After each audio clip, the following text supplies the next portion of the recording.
Orita village was small and full of life. The people were kind, the children were happy, and the air smelled of fresh yam and palm oil. Birds sang every morning, and the sun always rose like a golden ball. People lived simple lives. They farmed, sold goods in the market, and celebrated festivals with dancing and drumming.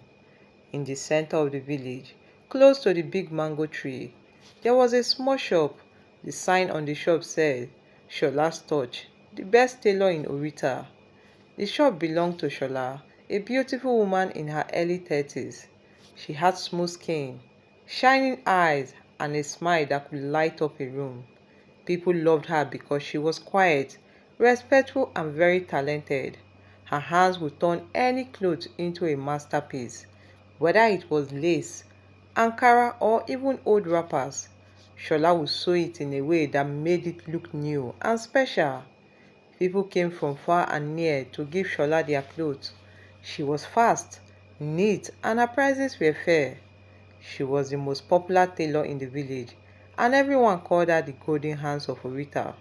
But Shola had a secret. She was not just a tailor, she was also someone who practiced dark magic. At night, when the village was quiet and the moon was high, Shola would go into her room and bring out a strange mirror. It was black with red marks on the edge. The mirror looked old and scary, and it had a long crack down the middle.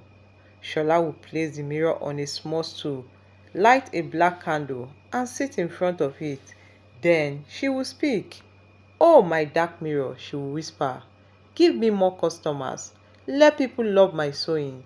Let me be the only tailor in Orita." And after that, the mirror would shine with a red light, and a strange voice would answer, "Give me pain, give me sickness, and I will give you power." Shola would nod. "I will give it to you." The next morning, she would go to her shop and smile at everyone. She would greet old women, play with children, and laugh with customers. No one knew the evil she did at night. Shola had a trick. Inside every cloth she sewed, she would hide a small piece of black thread. The thread was not ordinary. It had been preyed upon in the dark mirror. Once someone wore the cloth, their body would begin to change.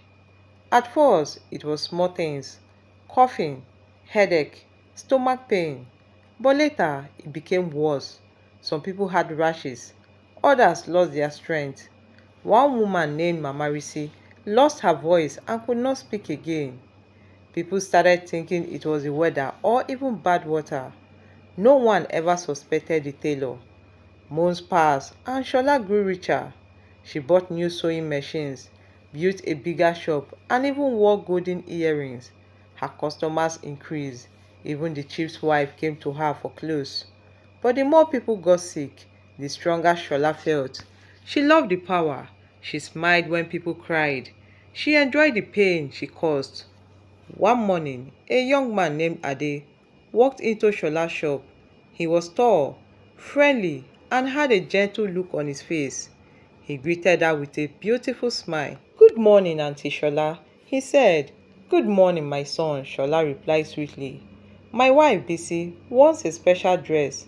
Her sister's wedding is next week, and she wants to look beautiful." Shola nodded. "Bring the cloth." Ade brought out a beautiful wrapper, blue and gold shining in the sunlight. "She wants it sewn in a long gown with small beads," he explained. "She will look like a queen," Shola said. "Come back in 4 days." Ade paid and left.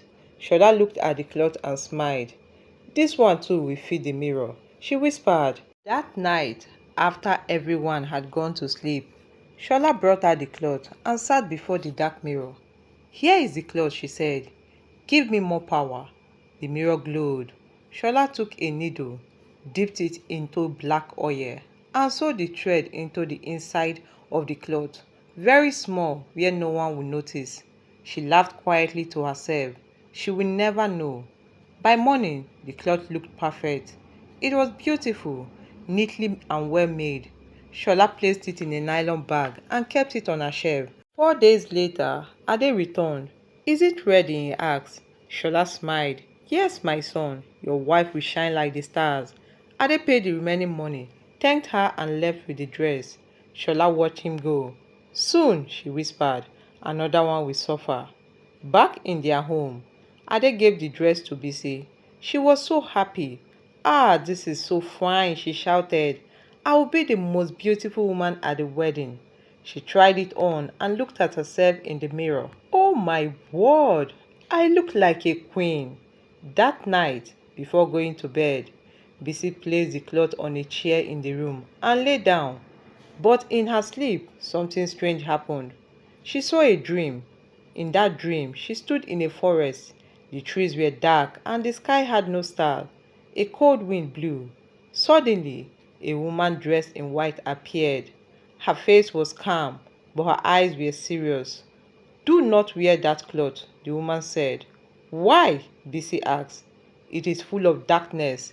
Then the woman disappeared, and Bissy woke up sweating. She sat up and looked around. The room was quiet, and Ade was still sleeping beside her. Bissy touched her chest. Her heart was beating fast.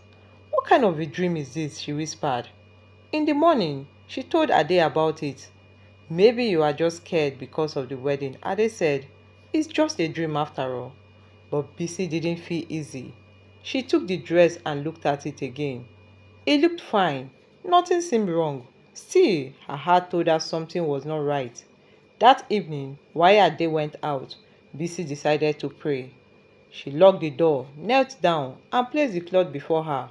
Oh God, she prayed, if there is evil in this cloth, show me. Let me not wear something that will harm me. She prayed with tears in her eyes. Suddenly, the window blew open. A strong wind came into the room. The candle she lit flickered. The cloth on the floor moved slightly. Then, her eyes caught something. A tiny piece of black thread hidden at the corner. She picked it up. The moment she touched it, her hand felt cold. The room became dark, and the candle went off. Immediately, she screamed so loudly that made Ade rush in from outside. What is it? Bissy showed him the thread. I think this dress has something evil in it. Ade looked at the cloth. He didn't know what to say. I will take it to our pastor, Bissy said. Let him check it. The next morning, Bissy went to her church and showed the cloth to the pastor. This is not ordinary, the pastor said after praying. This thread carries a curse. It was put here by someone who uses dark powers. Bissy's eyes widened. That tailor, Shola, she is the one, pastor said. We must stop her before more people suffer. He called other church members. They gathered and prayed over the cloth. As they prayed, the black thread began to smoke. Then it turned to ashes in Bissy's hand. People were shocked. This is serious, someone said. Shola has been doing this to many people. We must confront her, the pastor said. That afternoon, they went to Shola's shop. The hot sun was high in the sky when Bissy, her pastor, and some church members reached Shola's shop. The villagers passing by saw the group and stopped to watch. Why are they going to Shola's shop? Someone asked. I don't know, but it looks serious, another replied. Soon, more people gathered. Curious eyes stared. Mothers holding baskets, young boys with sticks, and even the village palm wine tappers stopped to see what was happening. The pastor knocked hard on Shola's shop. Shola, come out here, he shouted immediately. Shola was inside, folding a wrapper. She heard the voice and frowned. Why is this man shouting? She asked herself. She opened the door slowly and stepped outside. Her smile came quickly, but it did not reach her eyes. Ah, Pastor, good afternoon. You are welcome, she said, pretending to be happy. But when she saw Bissy holding the half-burnt cloth, her heart jumped. She tried not to show fear. Pastor stepped forward. Shola, do you know this cloth? Shola looked at it. Yes, I sold it for this young woman a few days ago. The pastor nodded. She brought it to me after seeing a strange dream. We prayed over it and found a small black thread inside. I use black thread sometimes, Shola replied quickly. Maybe it was just part of the sewing. The pastor shook his head. This thread was not normal. It turned to ashes during prayers. The cloth even became cold. The candles went off. Evil was hiding in it. A loud murmur went through the crowd. Bissy stepped forward. I have never felt fear like this, like I did last night. I believe God saved me from something very bad. Shola's face turned pale. More villagers began to speak. Wait, this is not the first time people have gotten sick after wearing her clothes, said one woman. Yes, oh, cried Mama Kemi. My daughter wore a dress from her shop and started coughing for weeks. Even my husband had rashes after wearing a shirt she made for him. Another added. The pastor turned around and asked, has anyone been sick after wearing her clothes? Many hands went up. My legs became weak, said one. I lost my voice for 3 days, said another. I have strong headaches, said an old man. The crowd grew louder. Anger filled their voices. People began to shout, she is a witch! She used our clothes for evil. She made us sick and smiled about it. Shola looked around, her body shaking. Her heart beat fast. She wanted to run, but the pastor raised his hand. Wait, he said. Let us not fight. Let us do this the right way. We will take her to the village chief and the elders. They will hear the matter and decide. The people agreed. Take her to the chief. Let the elders judge. So the crowd moved towards the palace of Chief Olaniyi, the leader of Orita village. He was an old man with white hair and a deep voice. The villagers respected him because he always judged fairly. When they arrived, the guards led them in. The chief sat on a wooden chair with his elders beside him. What brings you all here? He asked calmly. The pastor stepped forward and explained everything, from Bissy's dress to the dream, the black thread, the strange clothes, and how many villagers had suffered sicknesses after wearing Shola's clothes. The chief listened. His face was serious. He turned to Shola. Shola, daughter of Orita, what do you have to say? Shola bent her head. She looked weak. She tried to speak, but no words came out. Speak now, the chief said again. I I didn't mean to harm anyone, she whispered, and the people shouted. So you agreed that you did it? She just confessed. Punish her. The chief raised his hand again. Peace, everyone.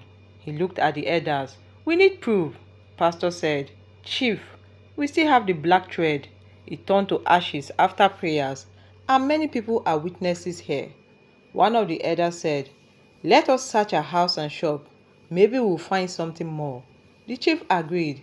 Yes, search her home. Let the truth be known.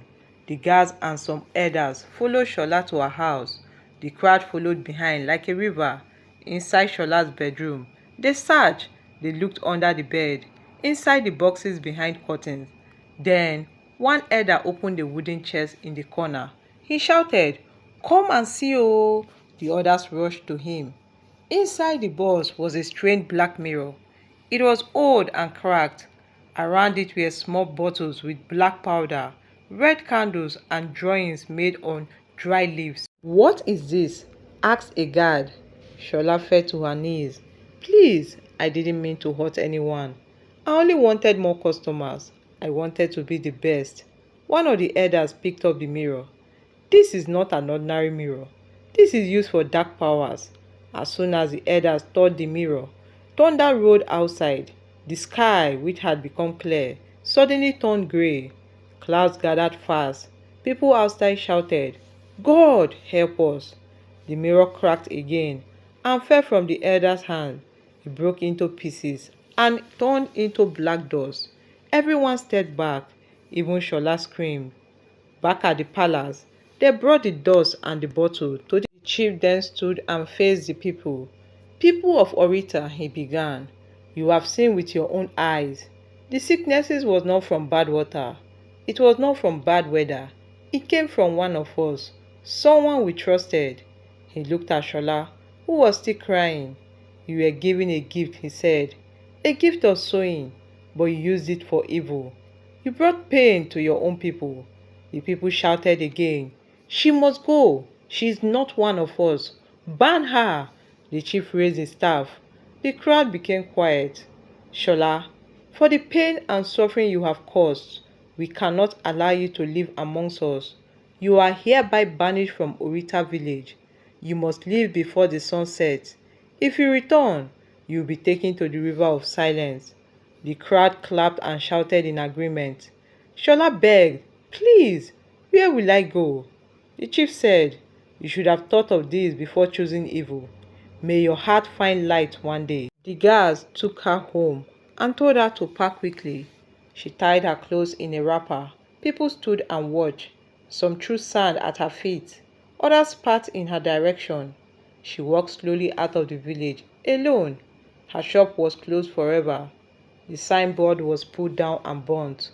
The elders prayed over the land and poured oil at the door to cleanse it. The sicknesses in the village stopped immediately. As for Bissy, she was free. She thanked God for saving her that day. On the day of her sister's wedding, she wore a new dress from a clean tailor and looked more beautiful than ever. The people danced, ate jollof rice, and celebrated. Joy returned once again to the village. From that day on, no one ever forgot what happened, and every parent prayed and warned their children, "Use your gift for good. Don't be like Shola, the evil tailor, who was banished." After Shola had been banished from the village of Orita became peaceful again.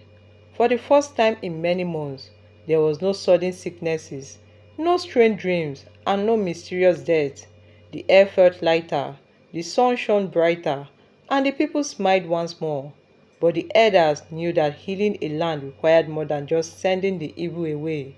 So the chief priest called a special meeting with the village elders, the spiritual leaders, and the women leaders. They gathered under the big Irogo tree in front of the palace. "We must cleanse the village properly," Chief Olaniyi said. "We must wash away every trace of darkness Shola brought." An old woman named Mama Arike, who was known for her wisdom, stood up and spoke. "Shola's power came from jealousy and pride. We must teach our children the right way. We must plant truth in their hearts." The pastor of the village church nodded. "Yes, and we must thank God for saving us. If Bissy had not spoken up, who knows how many people would suffer?"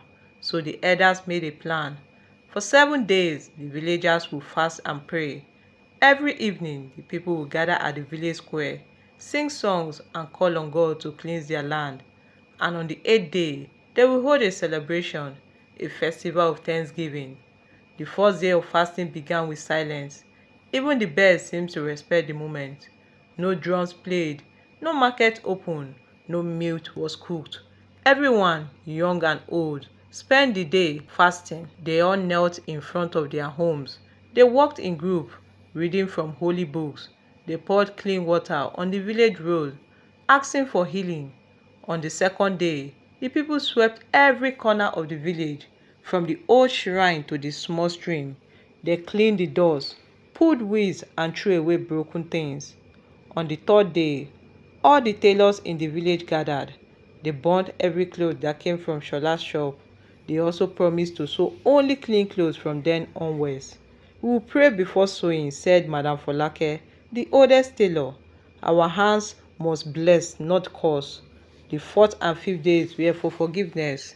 The chief asked everyone to forgive those who had wronged them. "If we keep hatred in our hearts," he said, "evil will find a place to hide again." So neighbors hugging one another, friends who had fought came together. Even husbands and wives who had quarreled smiled at each other again. By the 6th and 7th days, the village was shining, children playing freely again. The women sang as they fetched water. The men fixed their broken fences and cleaned their wells. Everyone was waiting patiently for the 8th day, the festival of light. Finally, the 8th day came. It began with the sound of a drum, sweet and strong and joyful. The whole village wore white. Children had chalk marks on their faces. Women tied their gele in beautiful style. The men wore flowing wrappers and danced with walking sticks. The festival started at the village square. A large stage had been built with palm branches and colorful cloths. The chief and the elders sat in front under a big canopy. The pastor led the people in prayers. He lifted his hands and shouted, "Thank you, thank you, God, for saving us." The people replied, "Thank you." Then the musician played. There were drums, flutes, shekeres, and singing. A group of girls danced on a special song written for the occasion. They called it the dance of new beginning. After the dancing, the chief stood up and spoke. Today is not just about Shola, he said. Today is about light winning over darkness. It is about good people standing up and speaking out. He turned to Bissy and called her forward. The crowd clapped and cheered. Bissy, he said, you are not afraid to speak the truth. Because of your courage, we are safe today. He gave her a white wrapper with golden edges and placed a coral bead neck on her neck. This is just to remind us that even one voice can save many lives. Bissy smiled. Her eyes were full of tears, tears of joy and gratitude. Her parents stood beside her, proud and happy. The celebration continued all afternoon. There were jollof rice, pounded yam, egusi soup, suya, puff-puff and palm wine. Everyone ate until they were full. At sunset, the people lit candles and placed them along the village roads. The soft light danced in the evening wind. Children carried small lanterns made from tins and walked in lines, singing songs of hope and peace. What happened to Shola? Many people asked. Where did Shola go after she was banished? No one knew. Some said they saw her walking towards the dark forest beyond the hills. Others believe she went to a faraway town where no one will know her name. But one old traveler who came through Orita months later brought news. I saw a woman selling second-handed clothes in a lonely market, he said. She looked sad and lonely. She was thin and her eyes were red. When I asked her name, she only said a tailor who lost her way. After that, no one heard anything more. Some villagers felt sorry for her. I hope she finds peace one day, Mama Rika said softly. But most people believe she had paid the price for her action. She brought sicknesses to good people. She chose her path, said Babade, the palm wine tapper. After Shola's banishment, the village needed a new tailor to take her shop. The elders chose a young woman named Amara. She had trained in the city but came back to the village to help her parents. Amara was kind, respectful and full of light. She prayed before sewing. She sang as she walked, and soon people came from other villages just to wear her clothes. Her hands carried peace, the women said. Even the chief wore some of her designs with pride. Amara changed the name of the shop to Threads of Hope. She painted it white and planted flowers outside. The shop became a place of beauty and blessing. Children loved going there. Sometimes Amara would give free uniform to poor families, and every Sunday she would thank God for her gift. May my hands never harm, she always prayed. Many years passed, but the story of Shola the evil tailor never died. It was told during moonlight stories. It was taught in schools. It became a warning and a lesson. Do not use your gift to hurt others, the elder said. No matter how poor or lonely you feel, never turn it to darkness. And so, Orita village stayed clean. The people learned to watch out for signs of evil. They learned to speak up early, and they learned that one brave heart like Bissy's can protect a whole village.